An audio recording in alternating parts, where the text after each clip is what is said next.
racial and ethnic groups there. That's another thing. Okay. So here's socioeconomic status and achievement, academic achievement. And this you know too, but students whose parents have not finished high school do not perform as well on standardized tests as students whose parents have finished high school. And again, we're not sure how to change that. Factors that generally correlate with higher incomes is better education. If the parents didn't finish for some reason, that's well connected. And this is what I'm charging you with as the future teachers, is to change this. Low-income students also do not perform as well on the other tests and are given annually to samples of 4th, 8th graders, 4th, 8th, and 12th graders. And factors outside of school also contribute to this. Students of color from low-income families are more likely to be exposed to, get this, environmental hazards such as lead and mercury. The chance of these being hungry or eating non-nutritious foods are greater than their more affluent peers. School factors contribute to low this access certified experienced teachers. They're more likely to have substitute teachers because teachers are absent more than schools than their students from higher incomes. Turnover of teachers in the year to year is greater. Students have also less access to technology in their schools. And I think I would disagree with that because a lot of our low-income schools have become more connected, more technological. Maybe they don't have the teachers to operate or to really take advantage of it, but I saw an article one time that they tended to have, higher a percentage of kids in those schools had smartphones than in the more affluent schools, and that was a study done in 2011. So yeah, you see here, and this is interesting too, that they get free reduced lunches, they get government subsidy for food stamps and stuff like that, but still they tend to eat more non-nutritious foods, and of course with that, much higher rate of obesity in low-income families also. Not supposed to talk about that, so I'm going to scratch that one too. Receiving a quality education for critical for low-income students to improve their chances of entering college and earning middle-class income. And this is us. As a teacher, you should hold high expectations, academic performances. I think there's no greater calling to us as teachers than this. Than to lift up kids that are going to struggle. And just like they said earlier, it'll take you about 15 minutes to identify some of these kids, and I will challenge you to befriend and lift up and encourage and support and love these kids as long as you have them, because the challenges are going to be great. This is a table just shows those achievement gaps in reading on those standardized tests. Let me run back here.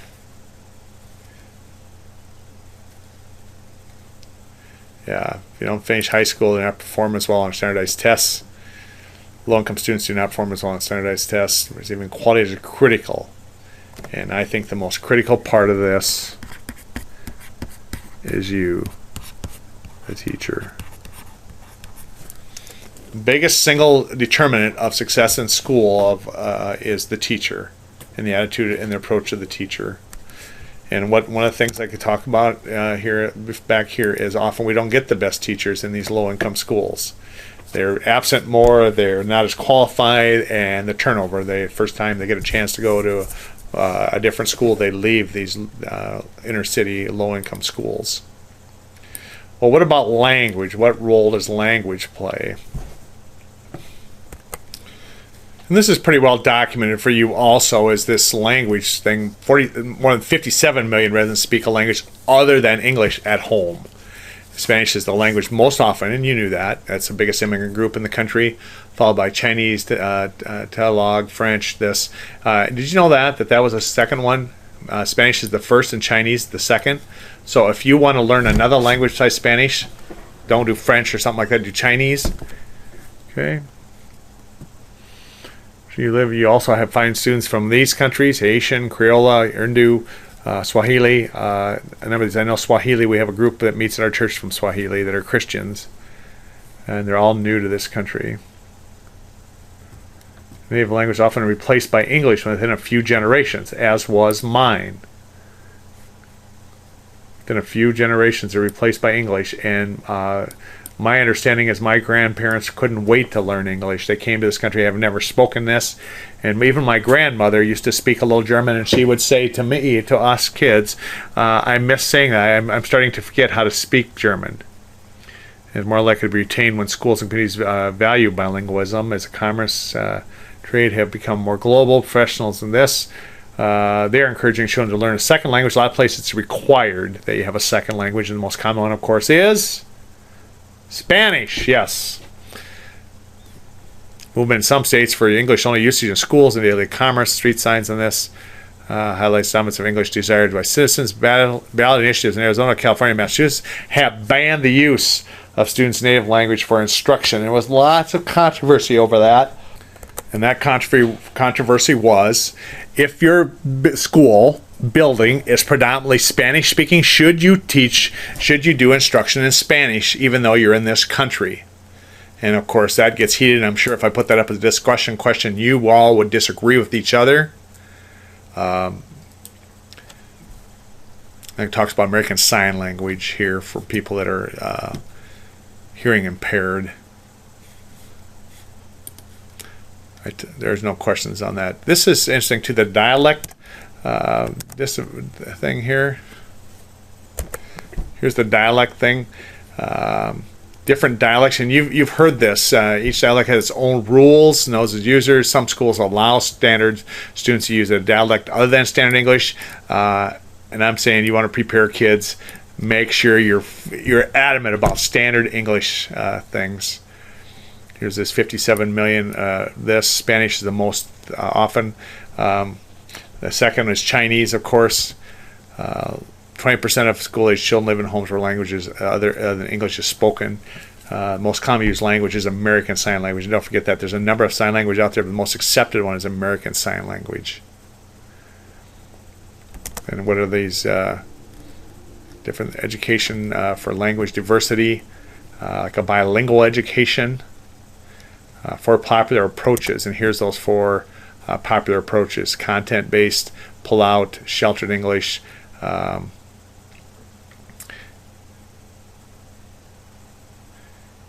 I'm going to ask you to do that, to tell what each of these are. And so what number are we on? This is about number 7, I think. Yep, I'm right on it. Number 7 is this. Going to this one, number 7. You give a description of each of these. 1, 2, 3, 4. And it comes right here starts on page 175. Okay, stop now and go do this, then come back.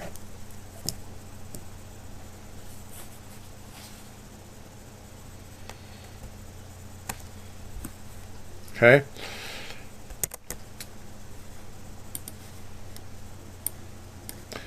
These bilingual and two-way immersion programs, and have a good thing here too about what they are. Make sure you take a look at that. There's a couple questions on the test about that. And these newcomer programs.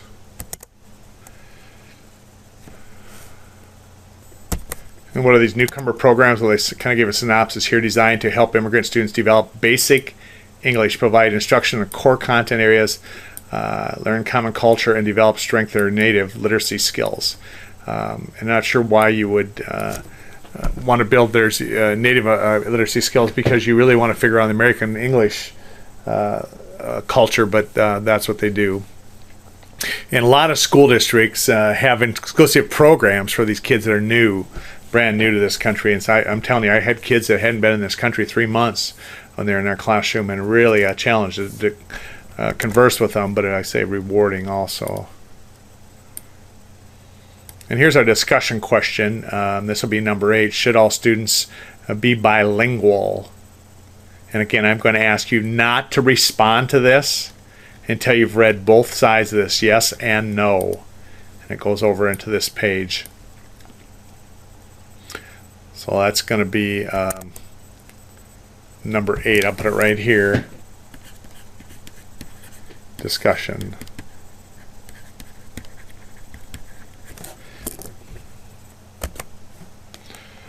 I have it over here for you under bilingual. Should all students be bilingual? Again, it comes to that. And please, some of you have kind of stiffed me on these discussions. It really doesn't work unless everybody participates. And so that's where we're headed with that. Now, that's number 8. That's not going too bad. So let's go to gender. Where we're going on that, we got 2 pages of that. The effect of gender. Okay, and they acknowledge that, you know, boys and girls are different. Difference between males and females. Learning the gender of a baby is one of the important rights of a parenthood. We didn't know. Both of our kids were born. We never peeked. We never surprised. And I got 2 boys, and I was sure at least the first one was a girl, and the second one I wasn't sure. But we never peeked. We wanted to be surprised, and thank goodness they both were boys. Or the one we'd had a little girl or something wearing a lot of boys' clothes. However, the major difference in infant boys and girls in the ways we respond to them, there are a few actual physical differences, particularly before puberty. Yeah, but the brain is already wired. By age 2, children realize that they are a girl or a boy. By 5 or 6, they have learned their gender and stereotype behavior. In most cultures, boys are generally socialized toward achievement, self-reliance, girls towards nurturance and responsibility. Difference in expectations and behaviors of the genders may be rooted in their groups of ethnicity, religion, socioeconomic status. And they make a case here, a difference between this, differently academic subjects, behave differently in the class, treated differently in society. And again, this is no surprise to you. You know that. How about gender equality in education? Stereotypes are sometimes reinforced in the classroom, like equality state of fairness and justice across the individuals and groups. Different instructional strategies may be needed in different groups. Title IX, have you heard of that? Equal educational opportunities for boys and girls. They do a nice job talking that.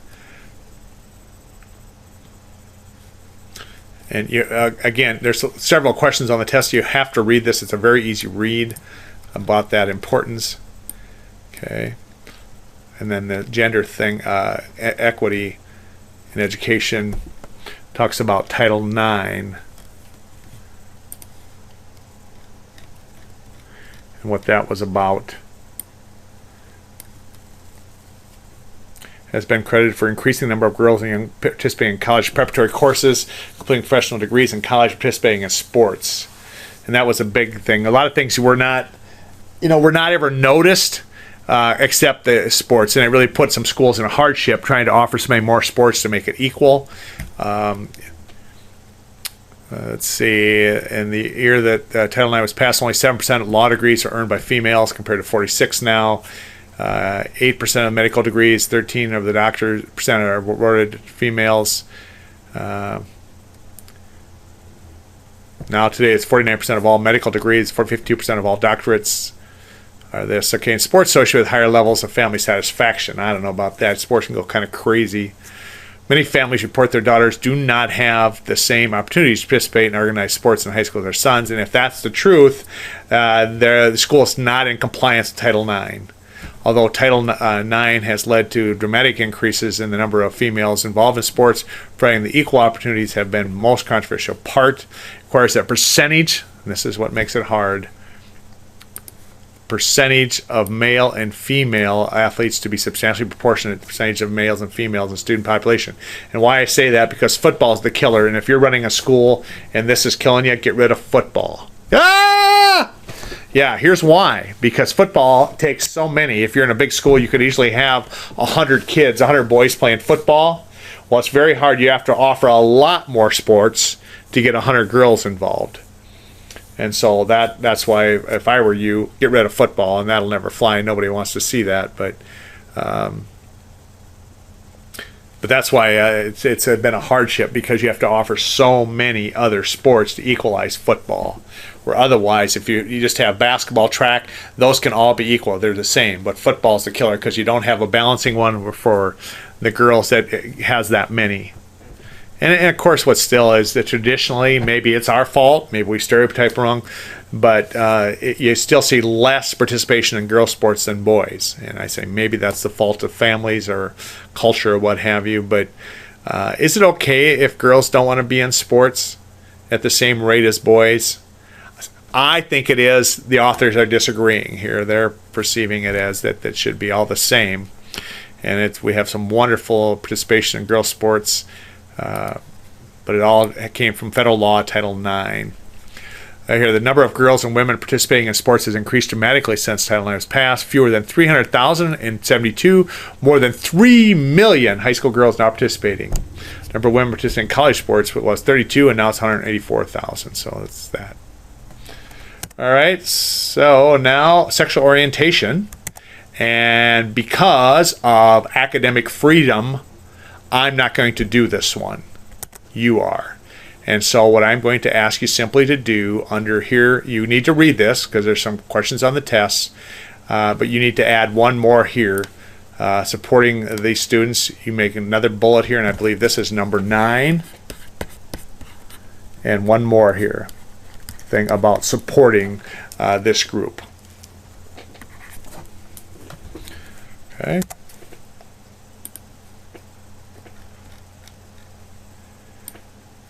Then exceptionalities, and I think this is the group that's the biggest challenge because when we say exceptionalities, we talk about a huge range of kids. Okay. When we say exceptionality, let me just do a little search here.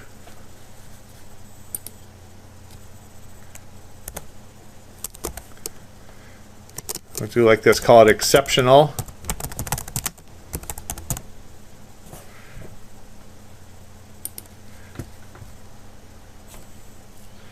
Exceptional children, you see all kinds of things because often is exceptional children this somebody with severe disabilities, or is it somebody with very, very mild disabilities? And so when we talk about that exceptional children, these look different. For example, specific learning disabilities is a dramatically different disability than somebody down here that has multiple disabilities, or even this one, intellectual, formerly known as mental retardation. But yet this category is all lumped together.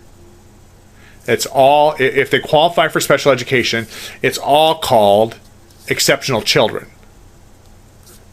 Okay, and so very interesting. 54 million people, or nearly 20% of the population over 6-year-old, have a disability. 12% a severe disability. So 12%, and this isn't the population, 12% of this 20% have severe disabilities. Some people are born with a disability, others develop a disability due to accidents or illness. Older people are more likely to have disabilities, with half the population over age having disabilities. 13% of public school population who receive special ed services have disabilities listed in 7.7. So, and that's about a common number, about 13%. And it's steadily gone up. We used to say 10. Now we say 13% of school-age kids are, and not that that's the ones that are identified. That's the ones that fit on this table here. The biggest group is learning disability, second speech and language, other health impaired, because used forever and ever it was intellectual disability known as mental retardation. What other health impaired is ADHD and ADD. And so that one is skyrocketed above than these others here. And autism is the next fastest growing one. And so 13% of the population that are considered disabilities fit on this chart. So roughly 1 out of 10. And the thing when I'm saying that is a number of kids that come in your class that have a lot of characteristics of somebody with a disability, especially a learning disability, but don't qualify. And it's kind of hard to qualify now to be determined a learning disability. All right. So let's go back to this.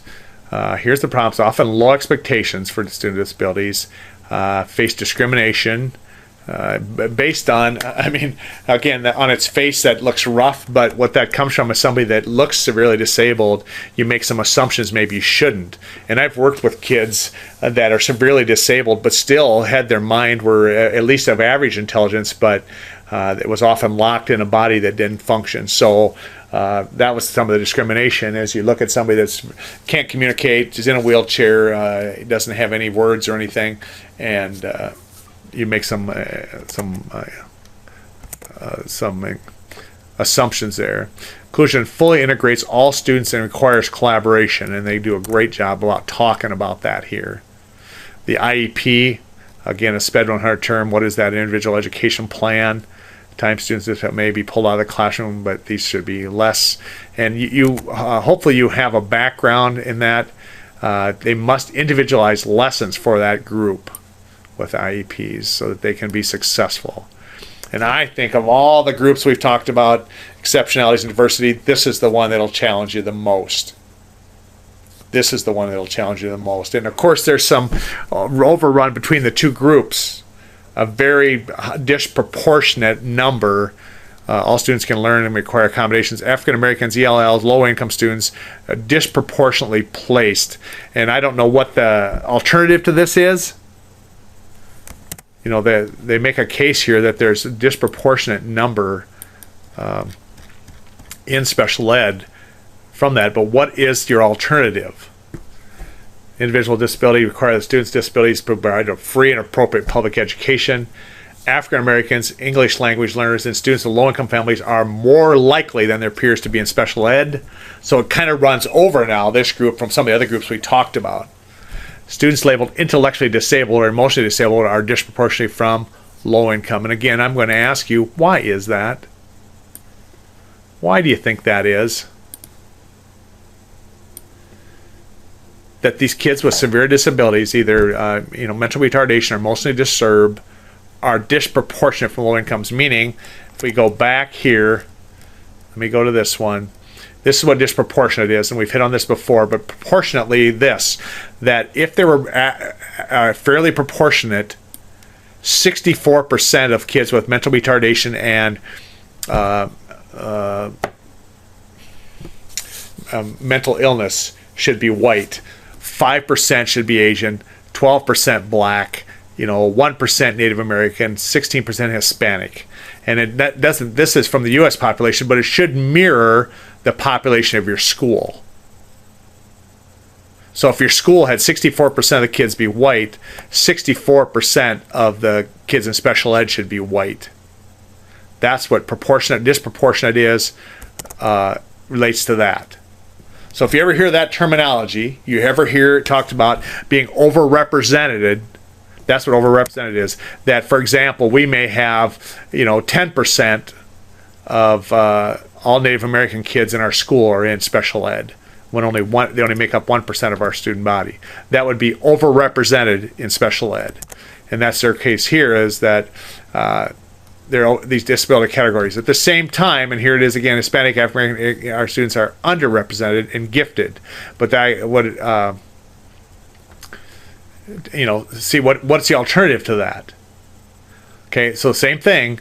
That if 1% of your student population is Native American, 1% should be in your gifted programs. And the thing I would contend here, how do you rectify that?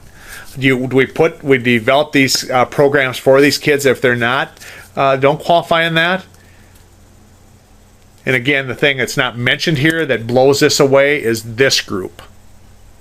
Very, very underrepresented in special ed. Very underrepresented. And again, as we did before, we're not sure why. Because this follows the narrative we want to follow, and that is that these are more likely to be African American, Hispanic, Native Americans, but not these. They don't fit. They don't fit the narrative. So we drop those from the conversation. I wish they would have talked about that here. Why isn't that in here? Why isn't Asian Americans part of this conversation? And they would explain why, but it doesn't fit the narrative they're telling, so they drop it. Disproportionate placement of students in special ed and gifted education programs may be due to a number of factors. Test used for placement may be biased. Low-income students, English language learners, and students who have not assimilated into the common culture. Some educators who recommend students for special programs are intolerant of cultural differences and do not want students in a class who they believe may disrupt the classroom. Now, they're making that as a bad thing. Is it okay for you not to want somebody in your class that's disruptive? And maybe that's their racism?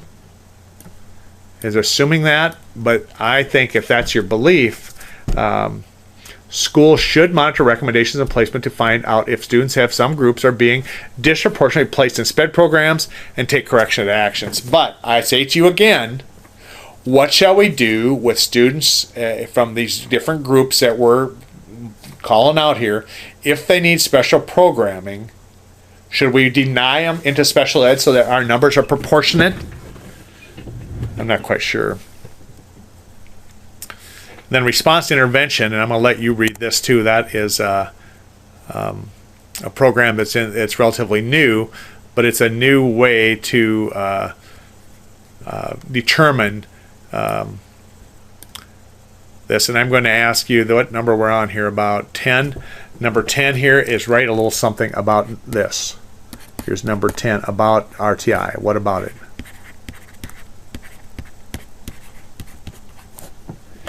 All right. And religion. How does a religion affect stuff? Well, it can influence values, schooling, experiences. Is essential to many people in determining cultural identity. Religion in schools, the First Amendment prohibits establishment of religion or prohibits the free exercise of religion. And as notes said, prohibits the establishment of religion and prohibits the free exercise of religion. And that's what it is. So we forget that sometimes, and it talks about that. Religious literacy may contribute to intolerance and hate crimes. I don't know about that. By age 5, children are generally able to identify their family's religious affiliation, although 64% of the population reports that religion is an important part. 64% say it's an important part. Less than half attend religious service on a weekly basis. So let's do the math there. So 64%, so less than half. So we're going to say 30% of our culture attends religious services regularly. Okay, that's why it's easy to make fun of them, as we do. However, strong religious practices are reflected in the daily lives of many. It seems low. I was sure that number would be higher. The 64 doesn't surprise me. But the less than half attend weekly services surprises me. I guess I grew up in a world where everybody I knew attended. I didn't know anybody that didn't attend regularly, and my kids don't. My kids are so used to going. It's just a regular part of our life. We're those freaks that has a lot to do with our cultural identity and our social identity. And, it's going to talk about it here, but a lot of our community centers around church and church friends. So I guess we're one of these 30% freaks here. Religious pluralism flourishes in the country with the influx of immigrants from these countries. Asia, Africa, and Middle East, the past few decades, diversity among populations is more. And then some of these non-Western ones, Islam, Hinduism, Buddhism, are on the rise in our country, and that's the beauty of our country, this free religion. Freedom to practice religion that is not allowed in a lot of other countries. I think we're doing a lot to crack down on this, the freedom of religion. I think we've done a lot to stomp it out in our schools. One of the things you got to know here is the Catholic is the biggest single one, but Protestant, there's a question on the test, what's the biggest group? The biggest group is Protestant yet in our country, but slipping. There's a question on the test. 3 and 4, I want to give you this. 3 and 4 in the United States identify themselves as Christian. 4% identify themselves as Jew, Buddhist, Muslims, and others. 16%, a growing number, 16% are atheists, agnostics, or others that are unaffiliated with a religious faith. And again, that was self-identified on the last census. Although they are not as dominant, Protestants comprise over half of the population, Catholics 25% of the population. And that's not the whole population, that's the ones that declare themselves Christians. In each of the major religious groups, distinct denominations, and that's what makes it a little bit so fragmented, is you go back to these that you think of like the Lutherans, how many factions of Lutherans there are, as there are Baptists and Pentecostals and Presbyterians. There's a lot of classes, but they're all considered Christian. This is where I want to bring you. Religion in school, learning to read the Bible and apply its moral lessons were foundations of early public schools, and that was well documented in the history of schools earlier in this course. Gradually, the Bible was removed from public schools as the curriculum became more secular. However, Bible verses are still being read or praying being said or prayers being said at open school days in some public schools well into the 21st century. I would almost assure you that is not happening today, and if it is, I'd like to know where that is, because that's it would be a rarity. And here it is. I found a site that talks about the end of prayer in school. 3 landmark cases. The first in 62, Engel versus Vitale. Name of it was Regent School of Prayer, and then School of Prayer, Murray versus Claret, 63, and then ultimately the deal breaker, School of Prayer and Bible Reading, Evington Township School versus Shemp. And so prior to that, it was not uncommon at all to have school prayer in our public schools, a Christian prayer, but it was in the 60s, and a lot of us whiny believers would still say that was the beginning of the downfall. And now, of course, as it's saying here, we have completely scrubbed Christian values and Christian things out of our schools. And so they're contending that some still start with prayer, as I'm saying that's not true. You're not going to find that. Let me just go on here. The First Amendment indicates that Congress shall make no law respecting establishment of religion, and that was a reaction to so many coming here for religious freedom to get away from the Church of England. Okay? So no law respecting an establishment of religion, so they can't make a law that establishes it, but or prohibit the free exercise thereof. And that's what I think we've lost our way in schools, is we're so terrified of this establishment clause of religion that a kid comes with a cross or something on their shirt, we send them home, make them change, admonish them in some way. Many court cases during the past century have helped to sort out the application of this section of the amendment. Families are generally satisfied with schools when the schools reflect the values are important in their religion, but they may attack schools when the curriculum assigned readings, holidays, school convocations, and graduation exercise are perceived to be a conflict with the religious values. Court cases have addressed the teaching of evolution, religious clubs in schools, the Pledge of Allegiance, citing the Bible, religious holidays, school prayer, teaching about religions. Other cases address teachers' religious liberties, rights, and this. So we've been all over the board about religion in schools and prayer in school and stuff, to the point now I say most of our schools are too chicken to do anything, so they just run and take cover and just ban everything that comes close to it. There are many misinterpretations, misperceptions about how religion can be addressed in public schools. Educators, let me go here because this is what I want you to know. Educators cannot say prayers or require students to pray in school. So, is that contending that you can't pray privately? I would take cover if I were you, if you want to pray in school. But you cannot lead the prayer required your students. And again, I don't have to tell you that. You know that. However, students can pray in school as long as it's not disruptive and doesn't infringe on the rights of others. And that only applies to the Christian faith. I think you can be disruptive and have time for some of the other religions, but in the Christian, and so that gives us that power. Teachers can teach about religion, but they cannot privilege a religion, promote their religious faith, nor degenerate the beliefs of religious groups of non-believers. The Equal Access Act of '84 allows students to establish religious clubs in secondary schools if other clubs exist at the school. And with that, one of the things that makes our schools turn and run and take cover and chicken out is that if you allow these religious ones, you have to allow all religious, including witchcraft and any of those others. And so this is the way we've been able to stomp out a number, that's the way a number of good clubs have been stomped out, is because with it comes all the others. And that's just the way it is. The Pew Forum on Religion, Public Life reports that we have little knowledge about religious other than our own. This religious illiteracy may contribute to the growing intolerance among anti-Semitic and Islamophobia, hate crimes. I thought the hate crimes were the other way. But the teaching of religions may be helpful in providing this tolerance of our neighbors and the religious and faith traditions. Public schools can offer courses of religion and other studies. Okay, so that is that. The government can't establish a religion, but they can't prohibit the free exercise of religion, especially if it's not disruptive, and this contentious here, this might be the problem. So multicultural education and diversity, social justice, and provide qualities. And so this is going to be you, and this is number This is number 11, and this will be your last one, and that is you're going to get to add something about all of these. So number 11 is you make statements, because these will all be on the test. There is 1, 2, 3, 4, 5, 6, 7, 8 of them. This is number 11.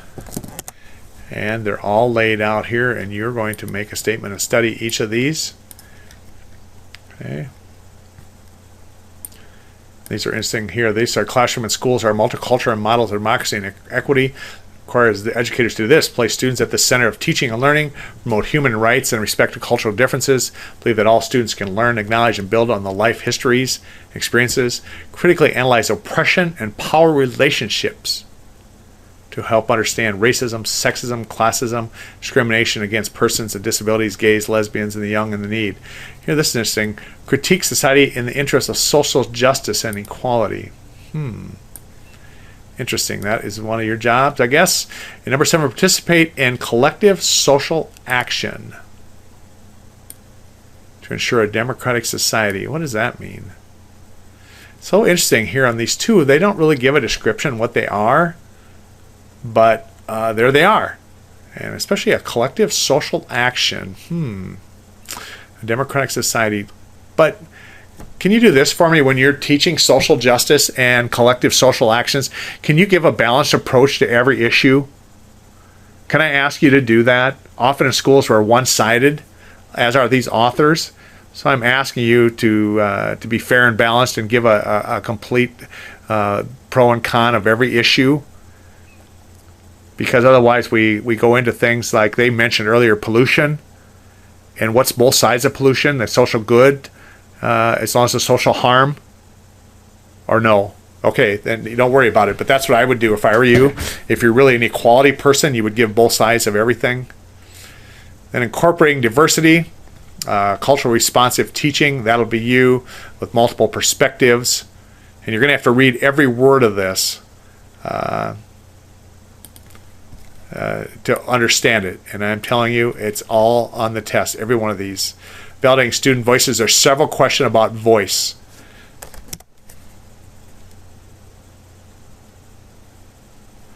Validating student voices, there's several questions on the test about that.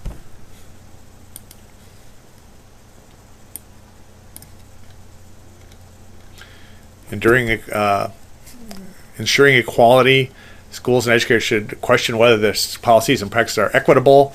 One step is the investigation should be examined how accessible, gifted, talented, and honors programs are to the students in diverse groups. Truly, egalitarian society ensures not only that their schools are safe, adequately staffed, and supportive of learning, but also that the schools, other people's children have the same amenities. Such society works toward the elimination of racism, sexism, and other forms of discrimination in education. Okay, and this is good. Schools reflect the inequities of the broader society. As you consider some of these inequities, ask yourself the following questions. How fair is it for students to attend school in dilapidated, foul-smelling, crowded buildings while others attend class in beautiful buildings with future-oriented technology and well-groomed schools? Okay, I don't know what to think of that, but let me go on. How fair is it that wealthier students are exposed to an intellectually challenging curriculum and experiences, while many low-income students have only a limited number of advanced placement classes offered in their schools? And how accurate are curriculum and pedagogy that do not reflect the rich plurality of school histories, experiences, perspectives? But what is the implication here? That this is unfair, so we should take these away? That we shouldn't allow this, that nobody should have nice schools? I mean, that's the implication here. If you have a beautiful building, future-oriented technologies, and the lack of fairness, it shouldn't happen. Same with these gifted programs that just become more affluent families. It's not fair for you to have that. I'm telling you, that's how we function often. Is fairness is we don't try and lift up those without. We try and pull down those that do. And I'm begging you as teachers to don't look at it that way. That's why our overall ratings, I believe, in our schools today are slipping, because we're holding down some of the kids that could lift us in the name of fairness. Everything we do, we can't do it because it's not fair to this one small group here. And I know you and I live in that world of fairness, but I'm telling you, my kids are the ones that get clipped in this deal, that don't get the maximum of what they could because it's not fair. And so therefore let's hold them down so that it's fair. And I don't understand that thinking. And that's really the whole theme of this chapter is fairness. And it sounds good on the edges, but what is the other side of that? And that is some of the kids that could do well and excel are going to be held back because it's not fair to push them hard. Okay.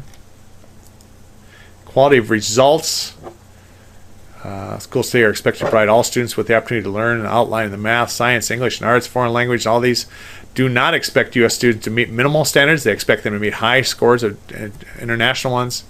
If the, educators actually believe that all students could learn, they would ensure that all students have access to higher level knowledge. Students would not be tracked on low ability and boring classes. They would promote critical thinking and ability to view the world in academic subjects. And so I say to you, why is that not happening? When the goal is to ensure equity of results, students who do not perform well academically or in other ways could become intellectual challenges for a team of teachers and support personnel. The focus would be to ensuring learning rather than simply moving students from one grade to another. And that's what I would challenge you with, is not promoting kids that haven't learned, that they become studies, and how can we lift up? And so that the whole thing here on practicing equity in the classroom. And then my favorite, teaching social justice. Social justice focuses on how we help others who are less advantaged than we are. Most religious measures of this, moral commitments. Okay, and here's where my challenge with this is. This is what we do as family. This is what my church community does. We spend time and our money on social justice. I didn't realize it was a school thing. Again, here's that word, moral commitments. How can we have a discussion about morals without faith, without religion, without personal beliefs? And this is interesting too. Students can learn to apply the knowledge and skills they are learning to a logical, regional, or global issue. Learning becomes authentic because it's related to the world that students care about. Students can take their community projects that examine pollution in their neighborhoods, political stances in the regional area. So what their social justice is, you need to take a political stance. And I'm okay with that as long as we as educators are teaching a balanced approach to all issues. And it goes on here, students and teachers who take social justice as an integral part of their classroom work are providing multiple education and reconstructionism. Do you remember what reconstruction it is? You have to reconstruct society. Our society is unfair, and for the most part, that's what's believed, that our society is unfair, and therefore your job in school is to reconstruct it through political stances. I'm going to say you got to go above and beyond that. You got to be better. You got to lift up everybody, not just the ones that think like you. They're doing more than learning about the world. They are working toward making it better for those who are least advantaged. Okay. Social justice. So that will be you, and that'll be a big one where you write for each of those, and that's your number 11. Chapter 7, diversity.